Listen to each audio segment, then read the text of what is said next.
episode ke-14 bersama saya Ditya dan rekan saya Andini. Nah, pada podcast Suara Wanska episode ke-14 ini kami mengundang narasumber yang menarik nih, yaitu Ibu Seni selaku guru bahasa Bali di SMK Negeri 1 Gianyar. Mungkin beberapa dari kalian ada yang belum kenal Ibu Seni. Yuk kita tanyakan langsung. Halo Ibu. Iya, Selamat pagi. Bagaimana nih kabarnya hari ini Ibu? Becek ya. Oke, sebelumnya Ibu bisa memperkenalkan diri terlebih dahulu. Sebelumnya Om Swastiastu. Terima kasih sudah diundang di podcast hari ini. Sebenarnya sih kita sharing sedikit ya tentang bahasa Bali bagaimana. Bukan yang bermaksud untuk menggurui atau apa, tetapi kita sharing sama-sama. Sebelumnya, perkenalkan nama saya Ninyoman Semiati. Saya selaku guru bahasa Bali di SMK Negeri 1 Gianyar. Mungkin itu aja sementara. Oke, baik. Sebelum ke topik utama nih, saya tuh pengen nanya gimana sih awal mula Bu Seni bisa jadi guru di SMK Negeri 1 Gianyar? Wah, kalau diceritakan ini panjang sekali ya. Awal mulanya Ibu di SMK 1 Gianyar itu di tahun 2009. Berarti udah lama. 2009 itu berarti sekarang 2024 sudah 15 tahunan. Awalnya sih Ibu bukan asli Gianyar sih orangnya. Ibu bukan asli Gianyar, tetapi mungkin diberikan kesempatan untuk mengajar di SMK Negeri 1 Gianyar dan ditugaskan di sini. Jadi emang pengen jadi guru bahasa Bali atau emang ditugaskan gitu? Wah, kalau ini juga ceritanya panjang ya. Cita-cita Ibu dari dulu bukan jadi guru bahasa Bali ya. Apalagi guru bahasa Bali, cita-cita jadi guru pun tidak ada gitu. Awalnya sih dari dorongan orang tua ya seperti anak-anak zaman sekarang ini kan seperti itu. Artinya orang tua memang faktor utama ketika kita memilih sekolah, kan seperti itu. Awalnya orang tua yang agak memaksa, tetapi namanya juga orang tua memaksa untuk kebaikan, kan gitu. Ibu disarankan untuk sekolah di SMA dulu, bukan SMK atau apa, dan mencari jurusan IPA. Rencananya sih memang kita di kesehatan, tetapi ternyata berbeda apa yang kita rencanakan itu ternyata berbeda dengan jalan yang kita jalani sekarang saat ini. Akhirnya tamat SMA, waktu itu ikut seleksi tetapi gugur karena beberapa faktor. Akhirnya stres lah, kayak depresi ya. Saya sudah berusaha nih semaksimal mungkin untuk belajar, mengikuti kemauan orang tua dan lain sebagainya, belajar dan dikekang gitu. Seperti dikekang, kebebasan kita dikekang, memang kebebasan dikekang oleh orang tua tapi untuk kebaikan kita sih sebenarnya gitu. Tetapi akhirnya nggak jadi karena gugur. Ya agak sedikit stres lah, depresi lah, karena perjuangannya ternyata sia-sia gitu. Tetapi mungkin memang jalannya seperti ini. Akhirnya orang tuanya Ibu menyarankan, sekolah di sini aja. Sebuah institut sekolah negeri di Bali. Ibu sekolah di sana dan Ibu tidak tahu itu kita bakal jadi apa waktu itu. Tetapi ketika Ibu masuk, mendaftar dan lain sebagainya, daftar aja karena kita udah depresi, keinginan utama kita nggak dapet gitu. Akhirnya depresi, bapak ken bapak terserah dan bapak. Ini masuk gitu Ibu sama orang tuanya Ibu, terutama bapak. Akhirnya masuklah di sana sebuah Universitas Negeri di Bali, mendaftar di sana dan akhirnya padahal sudah berdoa loh, mudah-mudahan saya lulus. Coba doanya mudah-mudahan saya lulus karena tidak sesuai dengan apa yang kita inginkan awalnya. Akhirnya mudah-mudahan saya lulus, ternyata lulus. Dan lulus di tes pertama lulus, akhirnya tes kedua tes psikologi dan lain sebagainya lulus. Terus yang terakhir itu ada interview. Waktu interview ini yang paling lucu. Ibu kan tidak tahu nih, memang sih sekolahnya tumben gitu, karena kita SMA zaman ibu nih kan tidak seperti sekarang gitu. Teknologinya lumayan canggih, jadinya kita bisa search Google semau kita saat ini kan. Kalau zaman dulu kan tidak seperti itu.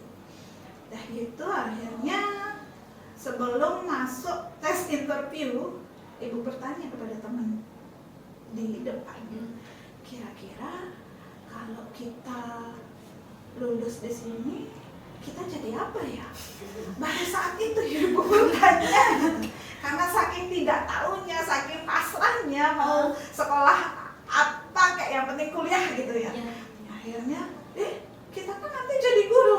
Wah, guru gitu. Padahal waktu SMA siapa cita-citanya jadi guru? Nggak ada yang naikkan tangan. Kalau jurusan ibu waktu itu jurusan IPA, kalau ditanya siapa yang cita-citanya jadi guru, nggak ada.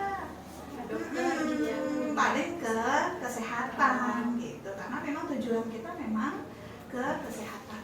Entahlah dokter kah, perawat kah atau apa, itu asal mulanya. Akhirnya perjalanan ibu walaupun dengan agak terpaksa, tetapi lambat laun ternyata menyenangkan. Mungkin itu jalan Tuhan ya. Ternyata menyenangkan. Awalnya agak gedeg nih, oke ini sih dipaksa main masa gitu. Akhirnya terlewati. Waktu itu 3 tahun 2 bulan udah selesai ya. Belum wisuda sih, 3 tahun 2 bulan ibu selesaikan skripsi, dan akhirnya di 4 tahun ibu wisuda. Wisuda itu September 2008, dan akhirnya ada bukaan PNS besar-besaran tahun Oktober 2008. Ibu coba tuh ikuti, coba semuanya serba coba gitu. Coba ikuti, dan dengan perasaan yang agak ragu, orang-orang berapa kali sudah mencoba tapi nggak bisa gitu. Coba gender ya. Akhirnya dicoba, ya setengah kali lulus di 2000, masih 2008 dan SK 2009. Jadinya ibu di SMK ini dimulai dari tahun 2009. Gitu ceritanya. Gimana perasaan ibu setelah dapat pekerjaan? Kalau perasaan ibu sih lumayan gimana ya? Sesuatu yang tidak benar-benar kita harapkan gitu. Artinya ini sebuah surprise, sebuah kejutan gitu. Awalnya kan kita nyoba gitu. Coba paling senang, bisa tapi berhadiah ya. Coba-cobain, orang-orang sudah berapa kali mencoba nggak bisa, tapi coba dia. Awalnya dari coba-coba ternyata menghasilkan gitu kan, berarti itu kejutan yang luar biasa. Apalagi ditugaskan di sini di SMK Negeri 1 Gianyar ini yang memang sekolah dan orang-orang yang berada di SMK Negeri 1 Gianyar ini welcome gitu. Baik, ramah, dan sampai saat ini ya mudah-mudahan tidak ada permasalahan yang begitu ada gitu. Karena dari kita pihak guru, murid, dan siapapun yang terkait di SMK Negeri 1 Gianyar ini menjunjung keluarga. Senang dan betah ya? Iya, sampai saat ini ya betah dan senang nih. Iya, pastilah nyaman. Kan kita memang mencari tempat yang nyaman kan. Kalau memang kita tidak nyaman kan susah kalau kita menjalani kehidupan dengan terpaksa untuk nyaman kan. Berarti belum ada niatan pindah atau ke tempat lain gitu? Untuk niatan pindah sih untuk saat ini belum ya. Sudah kadung nyaman gitu. Iya. Kalau mungkin Ibu selama belajar di sini sebagai guru bahasa Bali, ada kendala atau kesulitan mengajar siswa-siswinya? Oh, untuk kendala atau kesulitan mengajar bahasa Bali pastilah ada, tetapi tidak begitu banyak sih. Kesulitannya pastilah satu, siswanya jarang ada yang bisa menggunakan bahasa Bali halus, jangankan ya kan, kita sendiri, ibu sendiri juga hampir ketika berkomunikasi di sekolah dan di luar sekolah tidak full menggunakan bahasa Bali halus. Adapun menggunakan bahasa Bali, tetapi bahasa Bali yang kita gunakan sehari-hari, bahasa Bali yang kita gunakan sehari-hari begitu. Tetapi untuk sementara ini sih, karena memang mungkin kalian muridnya ibu juga kan ya, tahu kan bagaimana gitu. Memang kendalanya dua itu aja sih di pelajaran bahasa Bali, penggunaan angka huruf bahasa, terus penggunaan pasang aksen. Tetapi ketika yang ibu sangat tekankan adalah ya oke lah kita menggunakan bahasa sehari-hari, bahasa Bali sehari-hari, tetapi jangan menggunakan bahasa kasar. Kan ada di pelajaran ibu kalau menggunakan bahasa kasar, iya lagu pop Bali kan, iya memang seperti itu lagu pop Bali. Ayo, kenapa? Dari lagu pop Bali itu dari anak-anak sama sekali tidak pernah menggunakan bahasa Bali, terpaksa menggunakan bahasa Bali, sedikit tidaknya ya lebih meningkatkan mereka menggunakan bahasa Bali iya yang baik dan benar. Walaupun itu kita awali dengan hal yang kecil, yaitu mengenal lagu pop Balinya. Mungkin menurut Bu sini metode belajar yang sangat menyenangkan, yang tak membosankan siswa-siswi itu gimana? Nah, seperti yang ibu katakan tadi adalah buat sesuatu itu seru. Apalagi nih pelajaran bahasa Bali ya. Padahal pelajaran bahasa Bali sebenarnya pelajaran yang penting, tetapi tidak menutup kemungkinan bahasa Bali ini kan dikatakan kuno wah, bahasa Bali kuno katro. Tetapi kembali lagi, bahasa Bali ini adalah bahasa ibu kita, identitas kita, jati diri kita bagi orang-orang Bali. Ya, caranya adalah dengan keseruan-keseruan di kelas. Misalnya itu seperti tadi, ada yang terlambat mungkin, ada yang terlambat, kita ayo lagu pop Bali. Walaupun kita tidak belajar ini bahasa Bali, walaupun tidak belajar seperti itu, tapi ketika kalian menggunakan melakukan lagu pop Bali, itu saja sudah belajar menggunakan bahasa Bali. Gitu. Dari itu aja. Ayo, siapa ini? Ayo, ngiring makin maju ngarep kelas, ngote, nganden, bahasa halus gitu misalnya. Pastilah anak-anak aduh siswa, aduh kayak gini. Tetapi ketika ayo siapa yang mau sira mulai ini maju ngarep, lagu pop Bali sini, ayo. Nah, kadang-kala nikah membuat mereka lebih santai ketimbang ayo kita menggunakan bahasa Bali sesuai dengan angka ungguhin bahasa karena gitu. Wah, ken enak. Langsung kayak panik. Iya, kayak panik. Tetapi ayo sira makin ayo ngirim maju. Nah, niki jadi makta yang Dharma Wacana nanti sanelianan. Kan makin sampai mau bawasan kasar dan sebagainya, ayo lagu pop Bali. Nah, sebagai ice breaking lah, sedikit tidaknya biar suasana tidak kaku, biar seru lah. Kadang-kala banyak kita menemukan bibit-bibit penyanyi pop Bali ini kan di pelajaran bahasa Bali. Iya, dari awalnya mereka yang punya kemampuan untuk bernyanyi gitu misalnya, malu untuk menunjukkan. Tetapi ketika di pelajaran bahasa Bali, tiba-tiba ayo ngomong kasar, ayo maju, ternyata suaranya bagus, ya kan? Oh, ini ada potensinya, tetapi malu.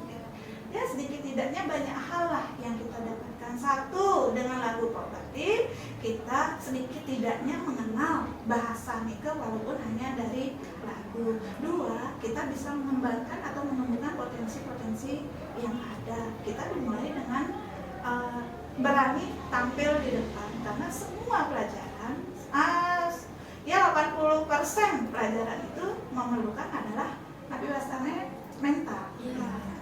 Walaupun itu puisi Bali kan kita cerita kalau mata yang puisi Bali otomatis mental.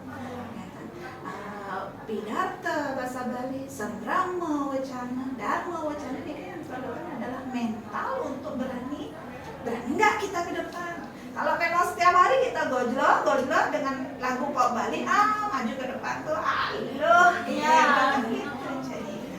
Latih mental.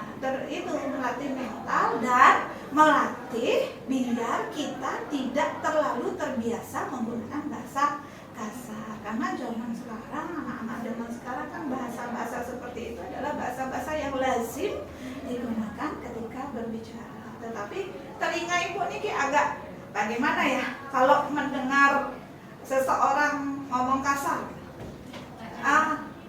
gitu. Ayo lagu pop Bali, daripada kita marah ya kan, lebih baik ayo mari dan kita menggali potensi juga di sana seperti itu. Bisa membuat kita lebih senang, tidak marah, dan anak-anak pun jadi lebih santai juga ya. Anak-anak lebih rileks, artinya dalam pelajaran ibu harapkan sih seperti itu ya. Tapi kadang-kadang mereka takut juga, tetapi takutnya itu akhirnya nanti menumbuhkan disiplin. Sendadi nih terlambat masuk kelas, banyak lagu pop Bali. Sendadi nih ngomong kasar, banyak lagu pop Bali. Karena dari zaman dulu sampai sekarang memang ikonnya pelajaran bahasa Bali yang ibu ampu adalah lagu pop Bali. Karena daripada kita marah, lebih baik kita menghibur diri dan menumbuhkan rasa percaya diri dan mencari seseorang yang memang kompeten. Itu aja sih. Di sini seberapa penting belajar bahasa Bali untuk anak-anak muda sekarang? Ini kalau ibu ditanya masalah seberapa penting kita belajar bahasa Bali untuk anak-anak muda saat ini, ya sangat penting. Apalagi seperti yang ibu katakan tadi, apalagi bahasa Bali adalah bahasa bahasa ibu kita, jati diri kita sebagai orang Bali, terus identifikasi kita sebagai orang Bali. Ini bahasa Bali berarti memang Bali. Kan seperti itu. Walaupun sekarang memang agak turun sih, tetapi program pemerintah sudah lumayan banyak untuk meningkatkan, untuk melestarikan bahasa Bali, melestarikan budaya Bali, terutama bahasa dan aksara Bali. Dengan satu, pemerintah sudah menyiapkan tenaga-tenaga pendidik. Kemudian pemerintah sudah menetapkan itu Pergub tahun 80 Pergub nomor 80 tahun 2018 bahwa bulan Februari ditetapkan sebagai bulan bahasa Bali. Itu sekaligus untuk meningkatkan nanti pastinya menggali lagi dan meningkatkan kompetensi kita untuk mulai menyadari bahwa bahasa Bali itu adalah sesuatu yang penting kita pelajari dan lestarikan. Ini mau tanya nih Bu, apa pendapat Ibu tentang peran komunitas untuk menjaga eksistensi bahasa Bali di era digital ini? Nah, kira-kira apakah bahasa Bali di era digital masih diminati? Kalau bahasa Bali, peran komunitas ya tadi ya, yang gue sebutkan yang tadi itu, peran komunitas di bahasa Bali ada komunitas namanya penyuluh bahasa Bali. Ya, di sana sudah tersebar di wilayah seluruh Bali, kemudian di desa-desa adat sudah tersebar nih ke penyuluh untuk mengajarkan apa yang mesti diajarkan, mengajarkan apa yang mesti kita lestarikan, baik itu bahasa Bali maupun aksara Bali. Nah, kalau di era digital nih kan sudah ada aplikasi-aplikasi tertentu yang kita gunakan di bahasa Bali. Contohnya, ketika menulis aksara Bali, ada aplikasi yang namanya Bali Sinar. Ketika kita ingin bertanya tentang sourcing bahasa dan lain sebagainya, materi-materi bahasa Bali nih ke wenten bahasa Bali wiki namanya. Nah, Aplikasi itu. iya, itu banyak sudah penyuluh kita sekaligus tim MGMP juga kita berusaha bagaimana caranya mengembangkan dan tetap bekerja, tetap belajar bagaimana caranya untuk melestarikan bahasa dan aksara tersebut. Berarti kira-kira bahasa Bali di era sekarang masih diminati? Ah, Mungkin udah lumayan turun gitu. Kalau pertanyaannya masih diminati apa sudah turun begitu? Nah, kita kembali ke diri kita masing-masing. Nah, kita bisa kembali ke diri kita masing-masing, tetapi memang sih di era seperti ini minat anak-anak terutama para remaja terutama, jangankan para remaja, orang tua pun sekarang di rumah kan di masyarakat lebih pasti menggunakan bahasa Indonesia ketimbang bahasa Bali. Nike mantan terlihat sudah turun kan.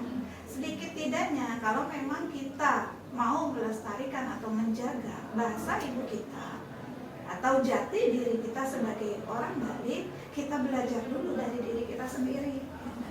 Dari diri kita sendiri bagaimana kita menggunakan bahasa Bali sehari-hari.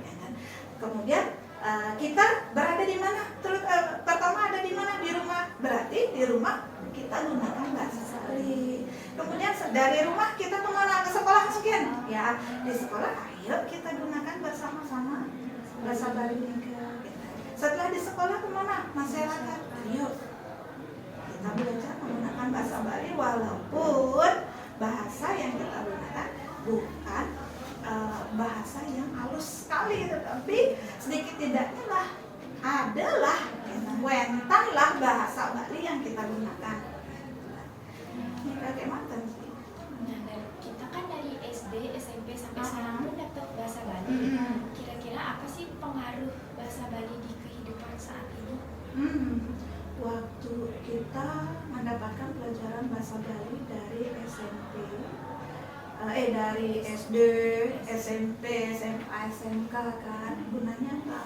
Ya seperti itu, gunanya agar bahasa Bali itu tetap lestari dan bahasa Bali itu tidak punah. Kalau misalnya tidak masuk di pelajaran, otomatis anak-anak zaman sekarang, apalagi sekarang kan Korea, kan gitu kan, film-film luar yang sana itu lebih diminati ketimbang film bahasa Bali kan. Film bahasa Bali pun tidak begitu banyak sih diproduksi, tetapi karena tidak begitu banyaknya ada program-program bahasa Bali, maka pelajaran bahasa Bali kita masukkan tetap dari SD sampai SMA, SMK dan kemudian di perkuliahan ada seperti itu.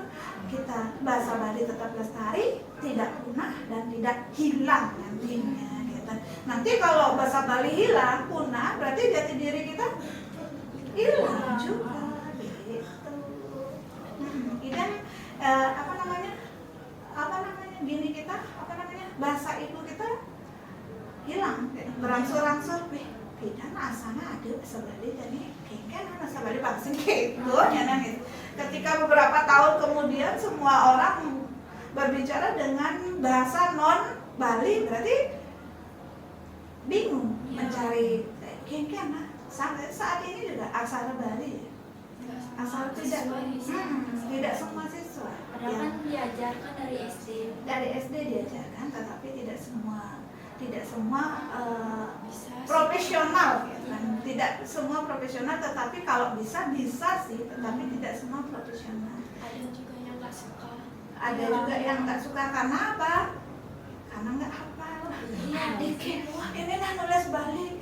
Takonen aneken madam takonen aneken aneh cek kawastane aksara wianjana aneken masih bertanya,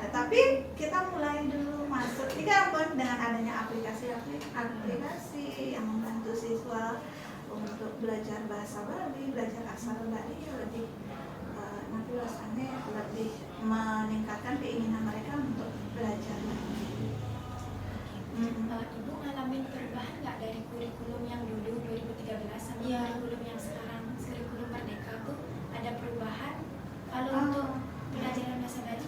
Kalau pelajaran bahasa Bali sih ya sedikit ada perubahan sih, tetapi memang dari perubahan setiap saat yang tidak ada yang abadi kecuali perubahan, kan gitu. Tidak ada yang paling abadi kecuali perubahan. Kalau perubahan itu fungsinya memang untuk meningkatkan gitu. Memang sih dari perubahan itu kita lebih lebih bisa memprogramkan diri untuk saat ini. Yang perlu kita diajarkan untuk anak-anak di pelajaran bahasa Bali, untuk anak-anak untuk nanti dibawanya ke masyarakat, bagaimana mereka nanti turun terjun ke masyarakat, kita perlunya yang lain.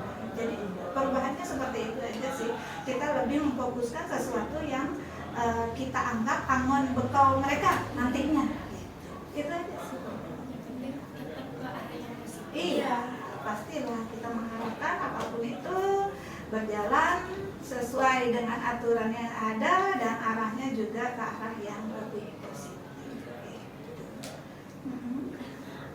Ibu Andi mau tanya, apa pesannya ingin disampaikan kepada teman-teman di Wanska dan teman-teman yang menonton podcast ini tentang pentingnya menjaga bahasa Bali terutama di era digital ini?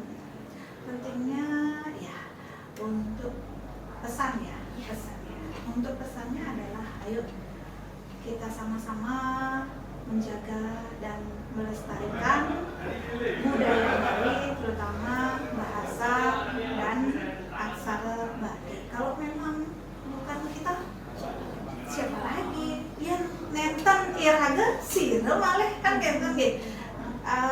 Ya seperti itulah pesannya. Ayo kita orang Bali sedikit tidaknya punya jati diri dan identitas diri dengan bahasa Limun, dengan aksara Limun agar tetap ajak dan lestari. Ayo kita sama-sama mengajarkan dan melestarikan ke Terima kasih Ibu Iya. sudah menyempatkan waktunya. Nah teman-teman, jadi kita sudah berada di punya podcast nih. Seru sekali bincang-bincang kita hari ini, kita dapat wawasan baru, perspektif baru, dan kalian bisa menambah wawasan dengan menonton podcast ini, karena Bu Cindy tadi bisa memberikan pengalaman beliau dari gini Ibu, itu waktu awal sekolah yang awalnya nggak minat karena mungkin terpaksa, jadinya bisa betah di SMK Negeri 1 ini. Dan sampai jumpa di podcast Suara Wanska episode berikutnya. Bye-bye!